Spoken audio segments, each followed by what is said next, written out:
We're standing next to the Columbia River, which is truly the lifeblood of the Pacific Northwest. This is the gold. This is what those of us who care about cleanup at Hanford are trying to protect. But protecting the environment wasn't the priority 70 years ago when Hanford began producing plutonium for nuclear weapons. When the Hanford site was created during World War II, there was a sense of urgency. We were worried as a country about winning World War II, about protecting our fighting men and women. So there wasn't much thought given to the disposal of what they were creating. From 1940s on, this was a secret site.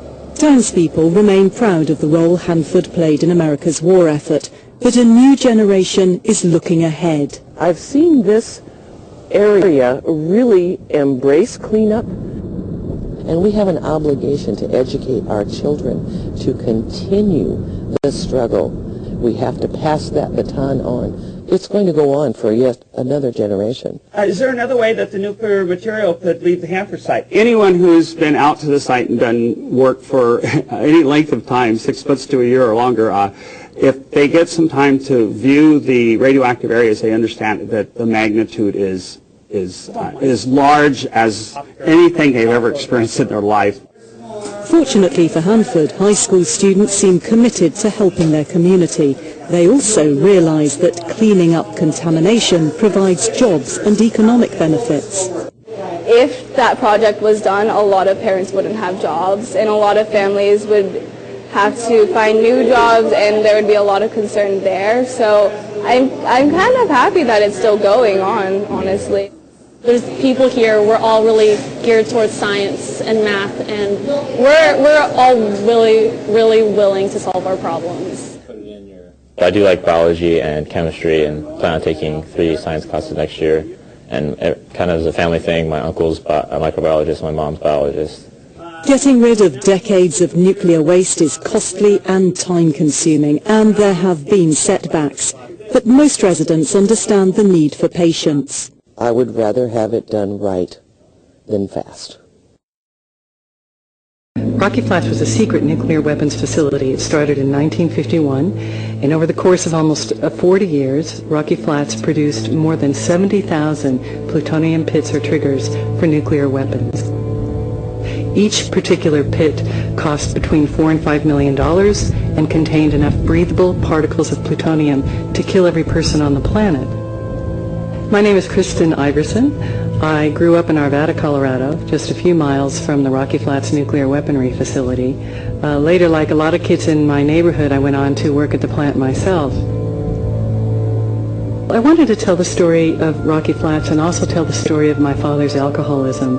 And so as a family, we were really unable to deal with my father's alcoholism, and our family was disintegrating because of it. And we also couldn't talk about Rocky Flats, and our community was disintegrating. It was deeply divided.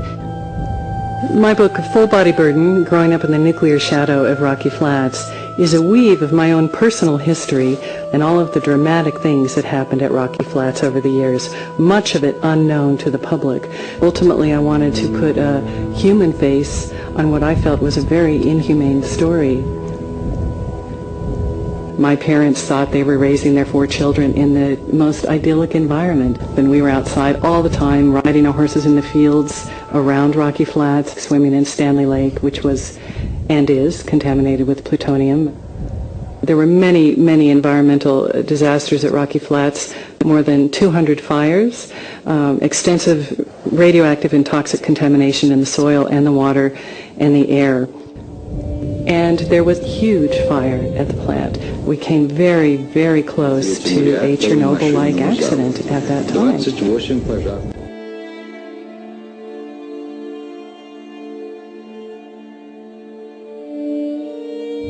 There's a very strong sense of family, of community, of the workers at Rocky Flats. Many people, of course, were proud of the work that they did there. There were some workers who felt deeply conflicted about it, and others who hated their work there and knew what they were doing and didn't want to be part of it. The writing of this book and just getting the story out there has made a difference in my community and also a profound difference in my family. That we're all, in fact, much closer than we ever were growing up as kids. It's really important that we remember the story of Rocky Flats. Certainly in my generation and my parents' generation, we saw a lot of health effects and cancers and thyroid issues and that sort of thing at Rocky Flats, and there have also been DNA changes. We saw a lot of things in the animals, strontium in the bones of the horses, radioactive rabbits, plutonium detected in the bodies of deer and cattle. And these are things that it's not just going to happen and then go away. They have long-term lingering effects well into the future. And then the broader issue is, truth and transparency, and how, as citizens and as workers, can we trust our government? Can we trust these private organizations to tell us the truth when they're putting our lives, our health, and even our properties at risk? For 15 years, this is where America has buried radioactive material contaminated by the nation's vast nuclear weapons industry. Half a mile underground in layers of ancient salt. You heard the change right there in my voice, and what that is we just entered pure salt, and that salt actually absorbs the sound. Tunnels lead to rooms where the sealed waste containers are placed in holes drilled into the walls. The waste itself consists of tools, clothing, rags, and other debris contaminated by plutonium. All right, right this way. There are two types: relatively low radiation contact-handled waste and remote-handled waste, which is more radioactive. This is the remote-handled waste that's already been disposed of. These are pre-drilled boreholes. Then we come and we insert the RH waste canister into the hole, and then we put this concrete shield plug to protect us and the workers as they walk by the holes from any radiation exposure that may be present. Once it arrives here, it will never see the light of day again. Nobody's ever actually done this before, so how do you know that this will contain the waste for thousands of years to come? Because this formation's 250 million years old, there's no reason to believe it won't continue to be here for another 250 million years.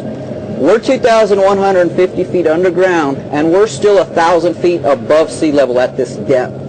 The only way you're going to do anything to impact the capabilities of this facility to protect human health and the environment for an extended period of time would be to get some way where you'd have water intrusion. And because of our height still above sea level, you wouldn't expect that to happen. Salt is the key to nuclear waste disposal because of its natural ability to encase objects. This is pure salt, and because of the way the formation moves, scientists reckon that within about 100 years, this hole will have completely sealed. And within another 10,000 years, not that we'll ever know, any evidence of this whole site will have completely vanished. So this is panel 7, room 7. This is the active disposal panel right now for remote handled waste. And as you can see down at the far end of this room, that's where we're going to begin remote handled waste and placement in this panel. We'll work our way up this room, go to the next room, and just keep filling room for room until we're done with panel 7, and then we'll move into panel 8. But room 7 is where something caused a radioactive leak in February. Operations have been halted while investigations continue, and despite its otherwise unblemished safety record, the long-term future of this site is now in question.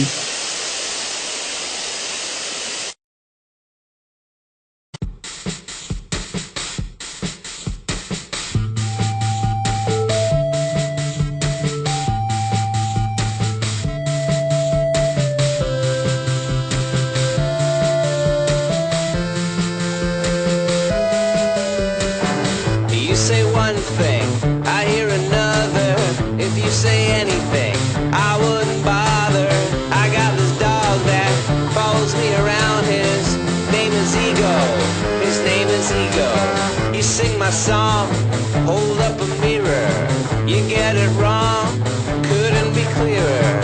I got this fish that follows me around. His name is Oh No. His name is Oh No.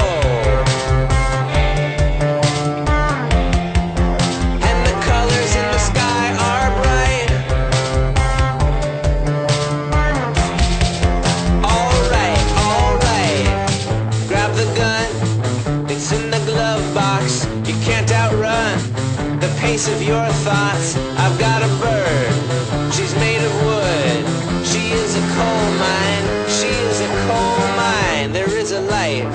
You cannot teach it. Put it in your middle where they cannot reach it.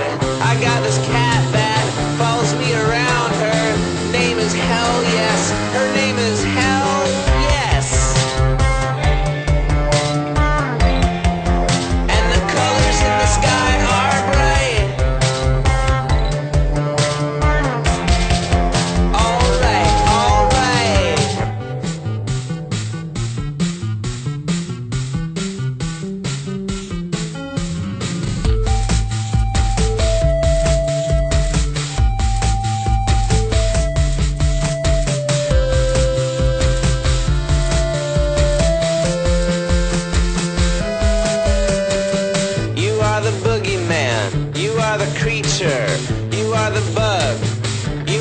feature. I got this monkey, he sits on top of me, spouting nonsense, spouting nonsense. Don't give away your position. Don't pretend that you're not a person. I got this elephant, and she's in the room. Her name is Uh-Oh. Her name is Uh-Oh. And the colors in the sky are bright. All right, all right, all right. This 2.5-minute long session of immersion therapy is finally complete. Your crippling fear of watching video news recaps should no longer be a problem. Thank you very much, everybody.